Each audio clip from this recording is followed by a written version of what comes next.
I just spoke to a guy that wanted information about how to get his money out of an annuity that he had set up from a previous settlement with another law firm. I don't know exactly what the case was about, but he had money that was in a annuity. And it made me think of all the other clients that I've had and that other attorneys have, that whenever you get a large amount of money, that could be potentially very life changing. $1 million to somebody with $10 million isn't really that much money. But $10 million to somebody that doesn't really have anything or is in debt is just a tremendous amount of money. And it's when you first inherit money, or if you get it from some sort of settlement, or if you win the lottery, whatever it is, the one thing that I've seen a lot of attorneys do that I've done, but I'm always really nervous about, and I want to be real careful about, is putting money in an annuity. And annuities basically give you a fixed amount of money every year or every month, however it's set up. And you can't get it without going to court and getting a judge to say, yeah, it's okay to do that. And the reason why so many lawyers recommend them, and the reason why so many clients that I've seen use them, is that it kind of forces you to be responsible with the money. It's just kind of, it's not unusual that if somebody gets $1 million and they're not really used to having anything, that money can disappear. I mean, it happens all the time with people that win the lottery, where almost no matter how much money they get, eventually it's all gone. So the thought behind an annuity is, well, it's going to tie up that money and it's going to force somebody to be responsible. But the thing about annuities is it's kind of like the tree houses I used to design when I was like 5 years old. They're great in theory, but in reality, the reality of an annuity is very frequently you wind up paying an attorney to go to court and get that annuity undone so you can get access to the money that you could have just had in the first place if you didn't put it in an annuity. And when you put money in an annuity, there's 4% or something like that off the top that goes to the agent, kind of I don't know if salesman's or salesperson's exactly the right word for that, but in any case, there's some amount of money that's just gone. Your $1 million has become $950,000 or $960,000 or something like that. And so the guy that I was talking to on the phone, he wanted to get his annuity money for school because he wanted to go to college, which is a pretty reasonable and rational thing, and something that if it had been thought of when the annuity was set up, probably could have been taken into account. I wasn't really able to help the guy. I've never been in a case where I've represented someone trying to get out of an annuity. I just know that I'm probably more likely than not going to tell them, look, I'm 100% against this. You need to be careful here. Make sure you know what you're doing before you make any decisions. It's the same reason why I would recommend someone to think before they got into an annuity. I'd say, take a moment now that you're in it and now that there's all these massive penalties, because there are penalties for getting your money out of an annuity that you have to pay. People, they're not doing commercials on TV saying, hey, if you've got money, get your cash now, because they want to do people a service. I mean, it is a plus cash flow situation for them, and that money is coming from the people that have annuities that had already paid a percentage to get into that mess. So, that said, as an attorney, I understand. You want to be conservative, you want to be safe, you want to tell your client, look, go be smart with this money. That's, I would think, if you've never really had any money and you're getting ready to have $1 million, well, a 10% return on that, which is, there's no way to guarantee that, but if you take good care of your money and you get a 10% return, that's $100,000 a year you have coming in, maintaining your $1 million of principal. And that, if you're not used to having anything, $1 million seems like a lot, and $1 million is a lot of money to earn in a year. But $1 million over the course of a lifetime, if it's got to last you your entire lifetime, it's not as much money as you'd think. Over the course of 50 years, it's $20,000 a year. So if that money is just eventually going to get spent and not going to go somewhere productive, that it's not going to last forever generally. And there's a lot of people that have been very poor their whole lives and very happy. There's very few people that have been rich or well off or wealthy and then became poor, and it didn't make them less happy. In general, I'm sure there's exceptions, but I think there's a TV show, the histories of the lottery winners, and it's not always positive. That said, it's a good time to kind of stop and think about what are you going to do for your life.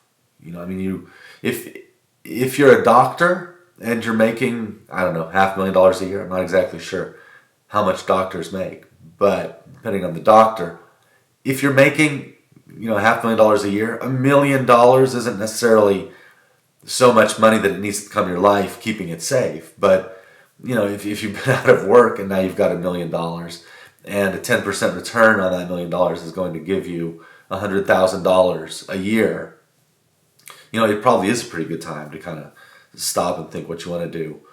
I think you can certainly invest in the stock market. That's not a bad idea. Generally, what I'd recommend is what's called an index fund, particularly a low-fee index fund. You can go to Vanguard or you can go to Fidelity, either one of them, and they have index funds that basically track the entire stock market of the United States. They have them that track the entire stock market of Europe. It'll have a little bit of all these different companies that basically make up the entire stock market. So, if one stock goes bad, if one CEO is stealing from the company and we didn't know, but then it gets found out, and then one stock plunges, that's a nightmare. If you have just kind of a little bit of everything in an index fund, you're going to, generally speaking, track the market. If the market goes up a little bit, your money's going to go up a little bit. If the stock market goes down a little bit, then your money's going to go down a little bit. And so, it's generally kind of smoother. There's no guarantees, obviously. A lot of people also think about putting money in real estate, which can be really, really good. Different kinds of investment real estate. The great thing about real estate is you buy, $1 million property or a $500,000 property. It's still there tomorrow. You can get insurance, so even if it burns down, it's still there. Unlike, stock in a company, which, any particular company, who knows what's going to happen. There's never any guarantee that any company's going to be around in a year. So, some really, really big, strong corporations over the years have really quickly fallen apart. But with the downside to real estate is you're never going to, generally speaking, unless you just get ridiculously lucky, you're generally speaking not going to get a home run. You're not going to double your money in a year or two. I know that there's a lot of, you can probably look online and find people talking about that. Hey, double, whatever it is, no money down, just kind of easy money in real estate. And if there really was any kind of way to make just super easy money doing anything, you can be sure that there'd be people doing it. It wouldn't be a surprise that somebody selling something would be waiting to give poor people on YouTube for a reasonable fee. But that said, there are tremendous tax benefits that come with real estate. So if you do want to invest in real estate, I'd recommend be very conservative. Make sure you understand what's going on when you do it.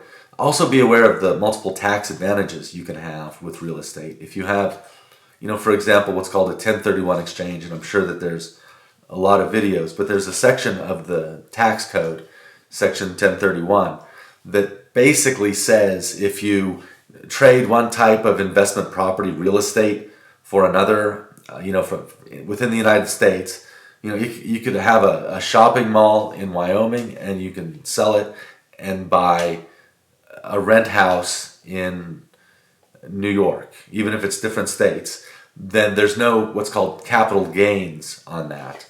And capital gains is something else you need to be very aware of, especially if you want to get into stocks, and especially if you want to have any kind of active involvement in the stocks, which I'd recommend to be extremely careful of, just because it's a lot of really smart people have lost a whole lot of money in the stock market. People smarter than me lose money in the stock market all the time.